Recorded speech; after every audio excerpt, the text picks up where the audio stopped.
Hi mga kasundang! So for today's video mga kasundang, yan na po lahat yung mga orders. Tapos yan yung isang maker po natin. Din yung isa nagtatrabaho din po.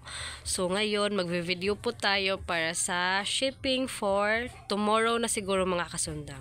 Shipping for tomorrow. So yan mga kasundang. Go! Go maestro! Oh, yan mga kasundang, yung katana sword po natin mga kasundang, yan po. 2 pieces. Yung isa mga kasundang may nagmay na po niyan, so bukas po mapipaid na po yan. Meron po tayong available na isa kay Sir Realisa po sana yan, kaso busy pa po si Sir Realisa, sa susunod na po siya na month bibili. So ibibigay ko na lang yung isa kung sinong interesado bumili po yung isang katana sword po natin. Pakita sa blade please. Chares. O diba? Nakasugo. O yan po yung blade ng katana knife katana sword po natin mga kasundang. Yan po siya. O diba? Napakatalim po niyan mga kasundang. Yan po siya. So, ikakatesting po natin ang blade niya mga kasundang, no? Sa papel, sa manipis na papel. Kailangan manipis na papel mga kasundang kapag tayo, diba? Napakatalim po mga kasundang, Tusok-tusok lang yan, pero nadutlan yun, no? So, yan mga kasundang. Napakatalas po ng ating blade mga kasundang. Yung nagtatanong po kung gaano po katalas ang blade namin, yan na po, pinapakita na namin yung cut testing. Yan po siya. Kailangan po yung manipis na papel mga kasundang. Diyan po kasi natin makikita ang blade kung gaano siya katalas. Sa manipis na papel po, wag po yung makapal. Kailangan manipis po. So yan po siya mga kasundang. O diba, napakatalas po. Yan po siya mga kasundang, ang natin, katana sword. May available po na isa. Pamay na lang po niyan. So yan na mga kasundang. So proceed tayo sa next mga kasundang. Yan po yung sold, yung nasa taas. Then nasa baba available po yan.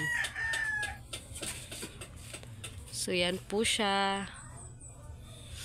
Same blade lang po sila mga kasundang. Kung ano ang blade nung una, yun din po ang pangalawang blade. Same lang po. Makapal po ang blade natin mga kasundang. Yan po siya. Napakaganda po ng yung sa handguard ba? O di ba maganda masyado yung handguard niya mga kasundang. May pa buslot-buslot. Ano yung buslot-buslot sa Tagalog? May pabangag-bangag. Pa-comment down below anong Tagalog ng buslot-buslot. So yan mga kasundang. Diba? Sa butas ng karayom. Pasensya na po kung medyo pangit yung boses ko. Kasi pangit yung namin, klima dito sa Mindanao. Klima. Pangit yung klima namin dito sa Mindanao. So yan na po siya mga kasundang. Napakaganda po talaga sa actual mga kasundang. Napakaganda po kapag nandyan na sa actual, kapag nasa harap mo na talaga yung namin itak. O diba?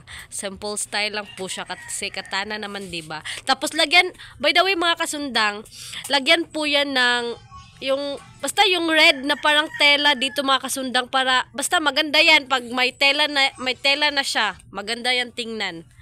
Ipapakita ko yan sa inyo. Hindi pa siya nalagyan kasi bibili pa ako. So, proceed sa next mga kasundang. Yan po, Simi Samurai with Pizzicorno. Yan po siya, with Pizzicorno mga kasundang. Parang may mga hait-hait. Chares, hait-hait.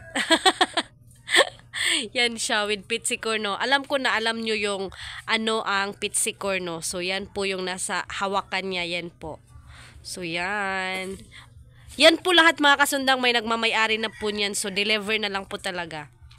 Yan po siya, yung Semi Samurai na Pizzicorno. Same lang po sila nun sa katana, yung blade niya. Yung blade niya at saka yung sa katana, same lang po. Yan po siya. Ang handle at saka scabbard lang po niya ang nag-iba po mga kasundang. Yan.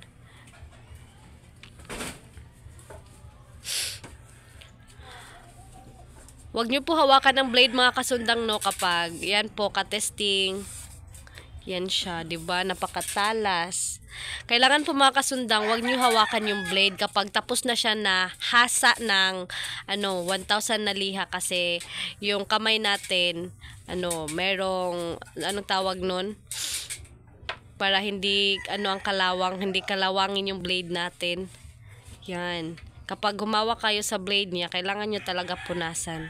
So, yan yung style niya mga kasundang. O, diba, napakaganda. May paribits-ribits pa yung niya mga kasundang. Yung lagayan ng PC, ng sinturon. Yan siya. O, diba?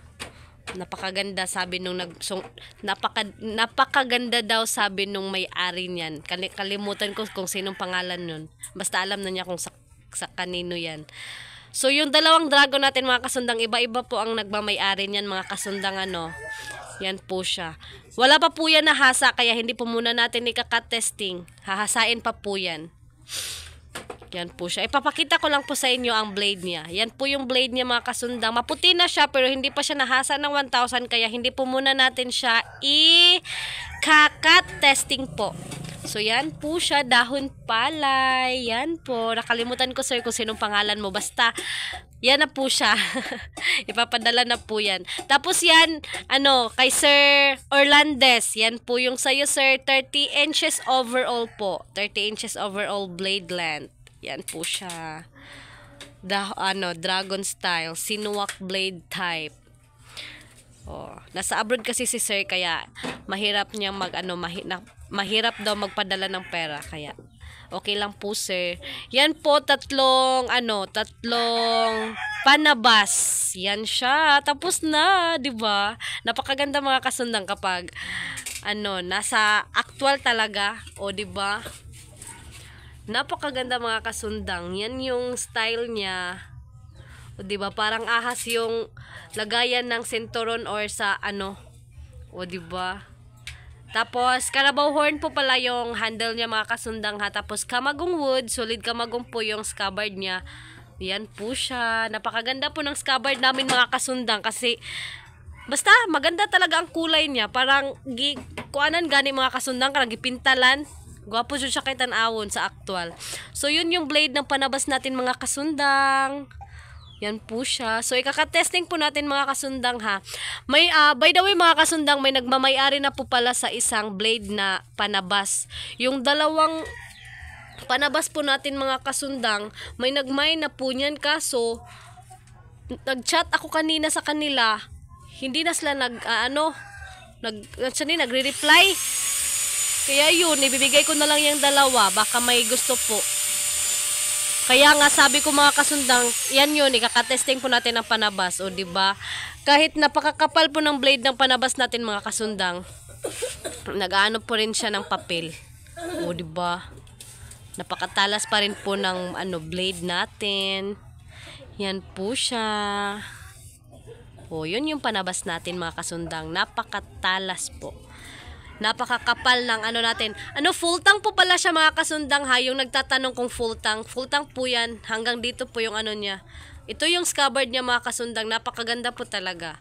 O, diba? Tapos, ang rivets natin mga kasundang, hindi yung parang ganito na rivets. Hindi ganito yung bakal. Kahoy po siya mga kasundang, pero napakatibay po talaga mga kasundang. Napakatibay po pagka-rivets niyan.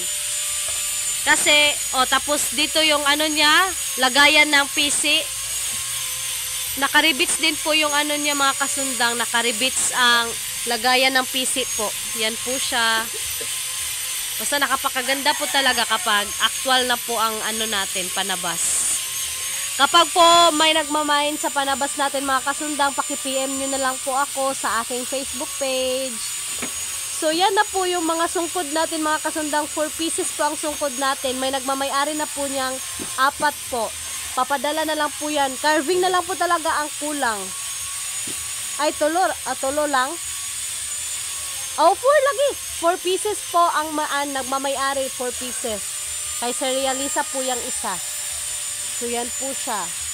Carving na lang po ang kulang, tapos lagyan ng parang ano dito sa ilalim. Kasi tawag ato, ha? O, guma. Yan, kaya para hindi siya slide, madulas. O, diba? So, carving na lang po talaga kulang, mga ma'am, sir. Sorry po talaga masyado kung natagalan paggawa sa, sa sungkod.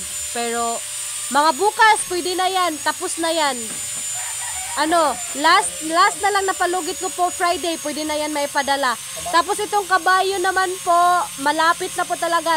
Nakalimutan ko kung sinong pangalan yung sa kabayo na nagpagawa. Basta malapit na po yan. Carving na lang po ang kulang sa kabayo style po. Kabayo, horse, basta ganyan po. Nakalimutan ko sinong pangalan nun. O, diba? Malapit na po yun matapos yung doon, yung nasa gilid, yun. Wala pang mga varnish, carving na lang po ang kulang nun. Tapos, so dito, mga kasundang, agay. Ito naman po mga kasundang, ito naman po, yung tatlo, may nagmamayari na po nito. Yan, may nagmamayari na itong tatlo. So, itong isa, meron na po. So, sold na po itong 4. Pasensya po, sir, kung hindi ko pa padala para sa akin lang po sana para masabay yung doon. Tapos dito, para isa lang po ang biyahe ko po papuntang GRS or sa LBC kung saan ko po ipapadala mga kasundang. Para maisa lang po silang lahat. Tapos ito, available pa po. Ay, ito, sold na po itong isa. So, ito lang pong dalawa ang available. Tatlo mga kasundang, available po itong tatlo natin. Pamay na lang po itong tatlo. 1, 2, 3. Pamay na lang po itong tatlo mga kasundang. Bigay ko na lang po ito sa inyo ng 3K po, 3,000. Pamay na lang po niyan. 20 inches blade length po yan mga kasandang. So ito po yung kay Sir Bernardo Lagmay, kay Sir Lagmay. Dominic. Yes, ito yung 4 mo, sir. Tapos ito yung freebie mo, sir. Oh, ito ba yun? Asa na yun? Ito po pala yun, sir, yung freebie mo. Yan ito yung 5 mong yung order, kasi ito yung freebie. Tapos yung isa, ito yung ito pala yung stand mo, sir. Anuhin ko pa yung anong tawag doon para makinis. Oo. Para maganda na sa tingnan. Tapos, lagyan na lang yan ng bolt dito, sir, para ikaw na lang magkabit ito, yung may mga dito, mga butas. Ay, butas pala yun. Butas pala ang Tagalog sa buslot-buslot. So, yan mga kasundang. Ito, sir, Lagmay, ito yung mga butas niya, sir. Lagyan mo na lang ng bolt. Kami na po bahala sa bolt. Ipapadala ko po dyan. Ikaw na bahala para maano siya ng stand po. At saka ito na po yung dragon mo, sir. Patanawa na ko yung sabag. Ganun. Yan po, sir. Yan po yung mo. Yan po yung dragon mo, sir. Pwede na po yung may padala bukas, sir, ng hapon. Para masabay ko po lahat pagpadala. Para pag Pasko, wala na pong mga tao or mga customer na magagalit po sa akin. Kaya ipapadala ko na po tanan. Lahat. Tanan. Tagalog pala. Maipapadala ko na po lahat ng mga order po mga kasundang. Sa wala pa ang anong tawag nito, Pasko po. Mga kasundang, maraming salamat po talaga sa inyong lahat.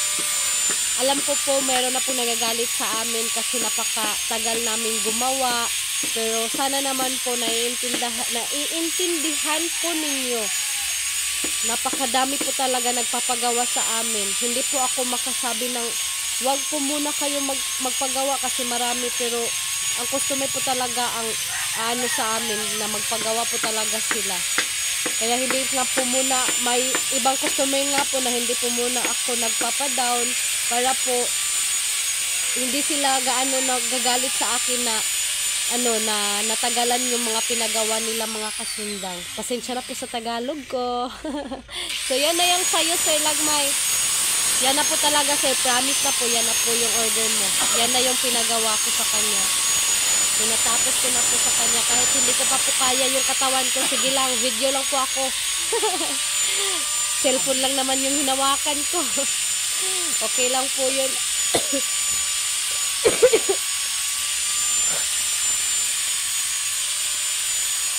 Excuse me po. So, yun lang po mga kasundang. Meron po tayong customer dito. Yan po siya, si Sir Junjun.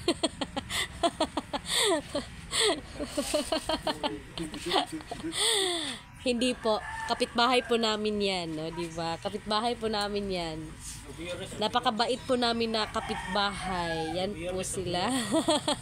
So, yun lang po mga kasundang. Nag-update lang po ako para sa mga orders nyo lahat. Ipapadala ko na po bukas. Maraming salamat po. Bye! God bless you. Advance Merry Christmas and a Happy New Year. Bye!